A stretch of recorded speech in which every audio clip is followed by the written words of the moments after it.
Shalom, shalom semua. Ya, selamat pagi. Ya, kita menyambut pagi ini semua perkatuan yang baik kita sambut dengan firman Tuhan. Ya, sebab tidak ada kekuatan lain kecuali bekal penyertaan Tuhan. Mari kita membuka pagi yang baik, yang indah ini dengan kekuatan firman Tuhan. Saya persilakan, bisa slide saya ditampilkan ya. Saya sengaja menyampaikan kebenaran firman ini dengan judul memahami peran iman dalam percepatan dan pelipat gandaan. Itu ada perkataan percepatan dan pelipat gandaan. Siapa sih orang yang tidak mau mengalami percepatan? Siapa sih yang tidak mau orang mengalami pelipat gandaan ya? Sebentar saudara ya.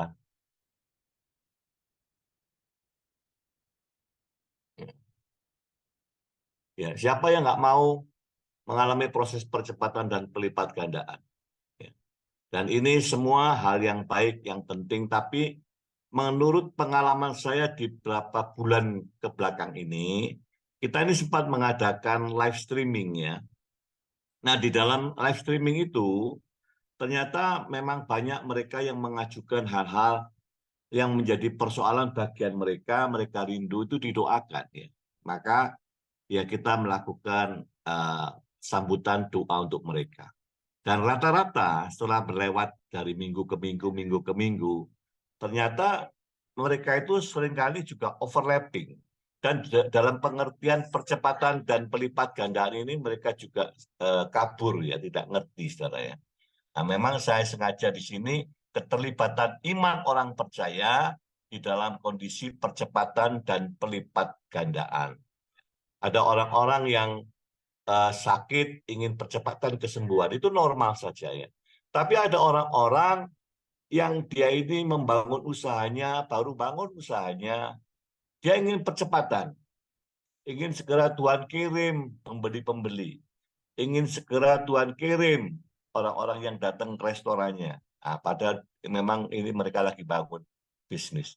Dan itu seringkali terulang ya, terulang. Seolah-olah kalau orang yang Kristen yang salah tangkap, ini seolah-olah gini loh. Kalau di luar kekristenan itu ada perdukunan, ada paranormal, maka di Kristen ini mereka anggap ada dukun Kristen, ya, ada paranormal Kristen, sehingga mereka dengan begitu aja, mereka rindu ingin percepatan di dalam bisnisnya cepat laku gitu loh ya, usaha jualannya. Nah, inilah saudara ya, mari kita tempatkan prinsip kebenarannya tentang iman di dalam percepatan ini. Ya. Next slide. Nah, gara-gara juga ini, saudara ya. Slide yang kedua ini, apa saja permintaanmu asal kamu beriman, pastilah Tuhan kabulkan. Ya. Jadi mereka memegang ini karena itu tanpa melihat sisi yang lain, tidak melihat secara utuh, tapi mereka memenggal satu kalimat, satu ayat, dipakailah untuk dasar mereka beriman. Apa saja.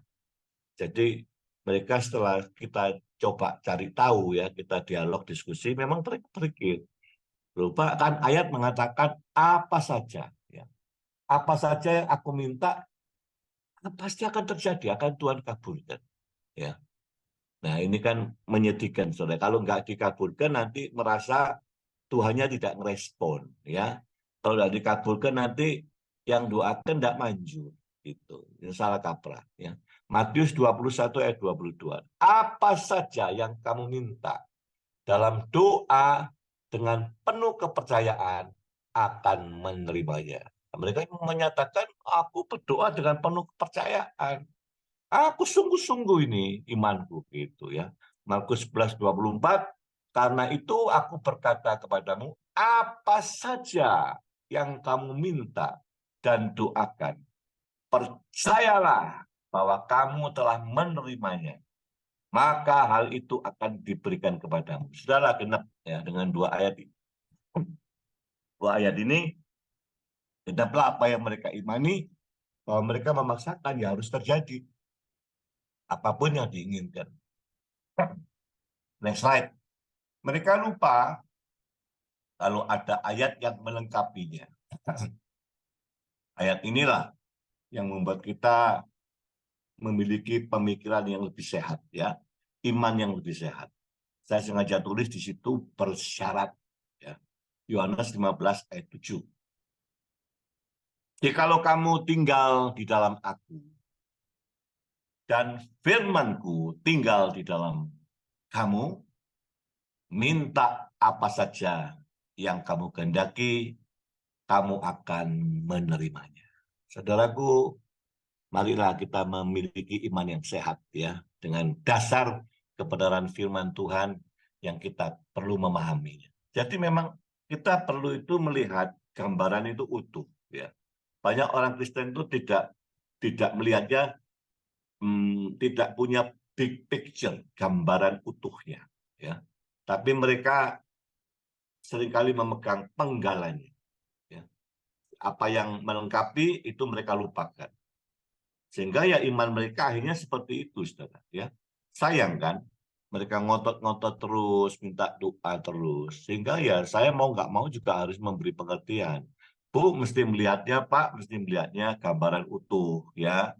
Jangan memenggal, lalu suka-suka aja diambil yang ini, lalu menuntut dengan bagian iman itu, dengan bagian penggalan ayat itu, ya. Sehingga tidak pernah terjadi, sampai tahun demi tahun tidak terjadi, saudara. Nah, karena itulah saya sampaikan hari ini tentang kata bersyarat, ya. Kalau kita ngomong percepat, percepatan dan berlipat gandaan, itu bisa terkait di situ ada perkara-perkara mujizat, ada tersangkut juga perkara-perkara kerinduan berkat di situ, ya. Ini kadang-kadang mereka campur aduk, nggak ngerti, nggak bisa mengiris membedakannya, ya. Next slide, kita akan masuk pada ayat yang berikutnya. Bersyarat dengan pengertian manunggal, ya. Ini syarat pentingnya justru Yohanes 15 4 dan 5. Tinggallah di dalam aku dan aku di dalam kamu. Tinggallah di dalam aku, kata Tuhan, dan aku di dalam kamu.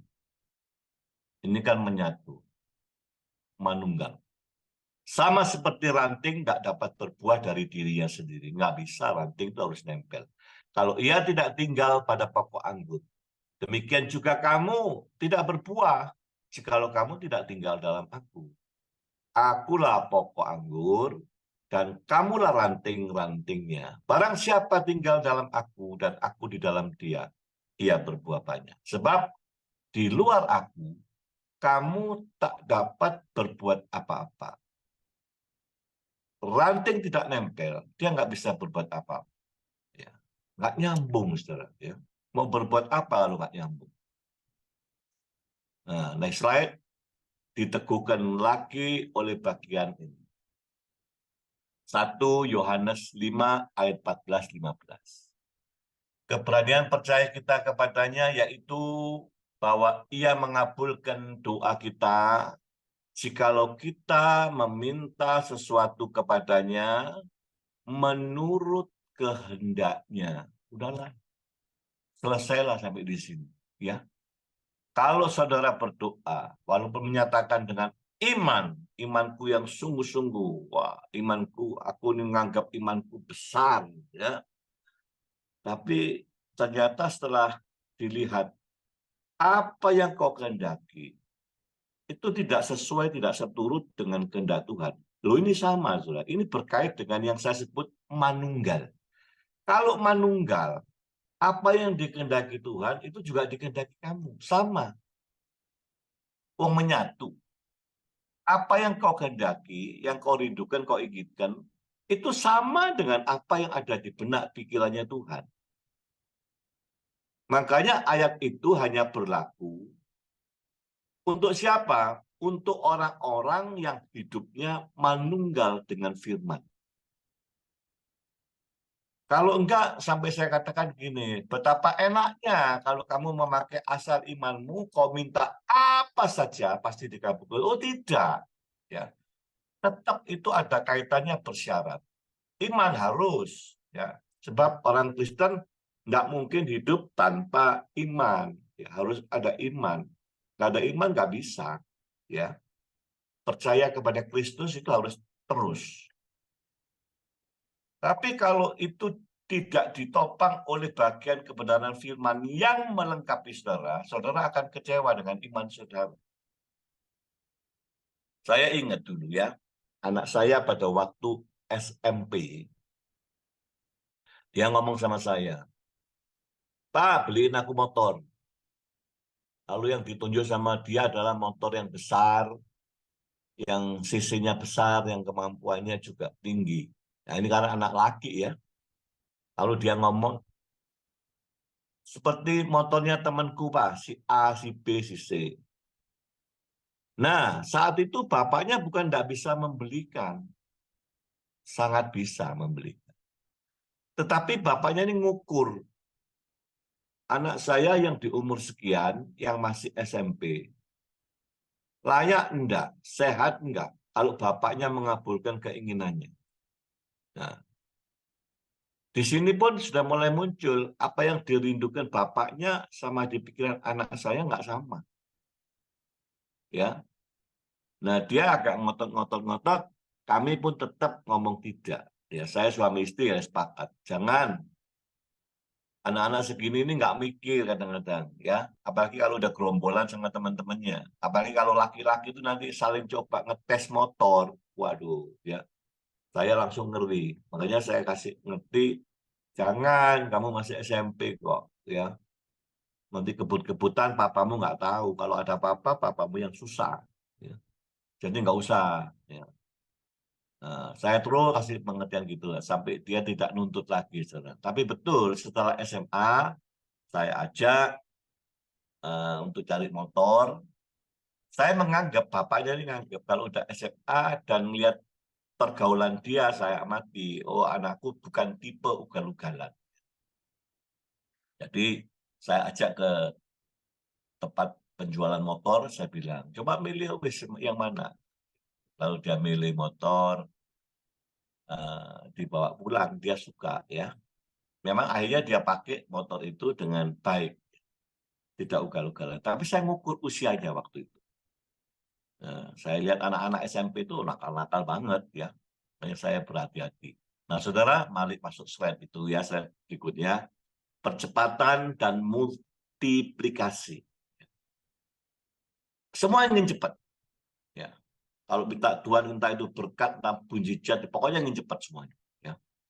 Kalau Isa, tidak cepat saja, multiplikasi, berlipat-lipat. Ya. Ini saya kasih contoh, di dalam Alkitab itu ada air jadi anggur. Itu apa? Itu percepatan. Ya. Dan itu multiplikasi. Bisa memenuhi banyak orang di tempat pesta itu. Padahal dari air ya, menjadi anggur.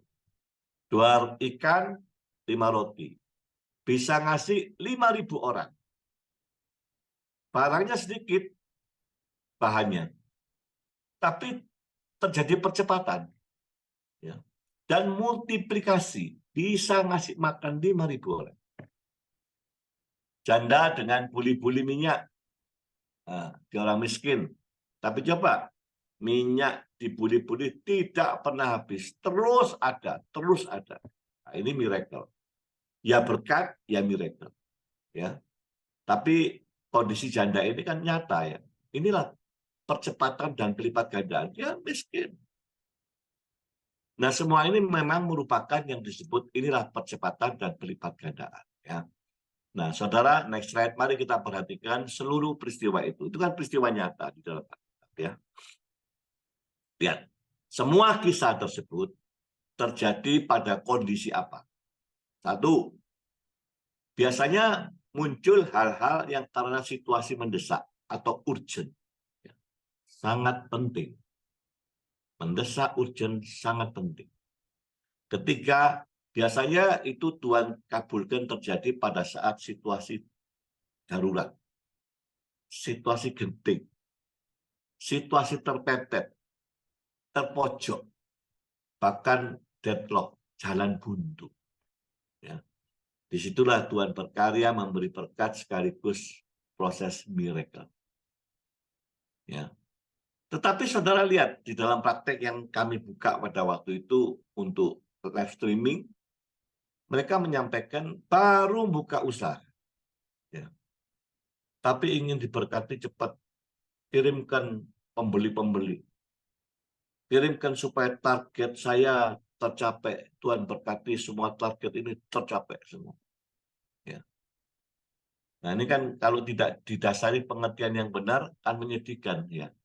Betul-betul saya ya mungkin percaya yang bersangkutan itu sudah minta banyak doa kepada para hamba Tuhan yang lain. Karena ini terjadi juga pada salah satu rekan kita ya. Dia dalam keadaan kondisi sakit. Orang ini beruang, ya, kondisi sakit, tetapi juga ada kesalahan-kesalahan yang dia lakukan sebelumnya. Ya.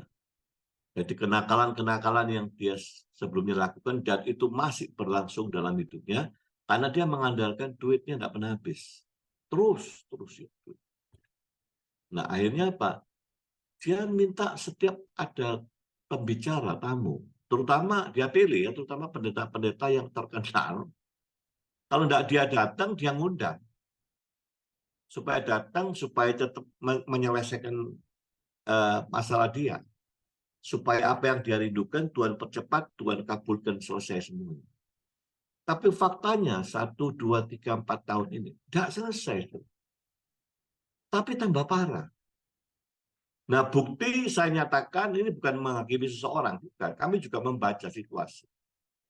Dia ingin percepatan itu apa? Ingin cepat semuanya apa? Sampai dia satu hari dia datang ke salah satu di luar iman Kristen. Ya, yang dianggap ada orang pintar terkenal di Indonesia. Lalu dia datang, diam-diam dia datang. Nggak ngomong ke kita-kita yang kita kenal. Tapi setelah datang pulang, dia tidak sembuh, baru dia ngomong. Aku lakukan ini, ya, gitu loh ya. Jadi coba saudara perhatikan, di sini kan tidak ada unsur kesetiaan sama Tuhan. Tidak ada unsur ketaatan. Dan iman ya iman, tapi imannya dipertanyakan kalau seperti ini. Ya. Nah karena itu, biarlah pelajaran ini penting buat semua kita. Ya. Bahwa kita itu harus benar hidupnya. Karena itu saya sampaikan next slide. Kunci percepatan dan kelipat gandaan ini, baik ini ada unsur blessing maupun unsur miracle, ya itu tetap satu, iman harus ada. Tetapi kita harus mengerti bahwa ada ayat-ayat yang melengkapi, seperti kita bicara tadi, semuanya harus inline dengan kehendak Tuhan. Sebab unsur menyatu itu penting, ya unsur manunggal itu penting, itu lebih dari segalanya, ya. Karena itu kunci percepatan satu, harus memiliki hati yang benar. Dan saudara harus intim dengan Tuhan. Kalau nggak intim, bagaimana kita juga mengalami percepatan? Ya. Memiliki ketaatan, obedience. Memiliki keteguhan dan kerendahan hati. Kalau sombong nggak bisa. Nah ini teman saya masih sombong. Mengandalkan uang. Ya. Ternyata uang tidak bisa membawa kesembuhan. Hari ini, saya melihat sedih. Lebih parah keadaannya. Ya. Kondisi sakitnya lebih parah. Bukan sembuh, parah. Dan yang berikutnya memiliki iman dan mengandalkan kekuatannya Tuhan. Jangan nyimpang mengandalkan orang pintar. Ya.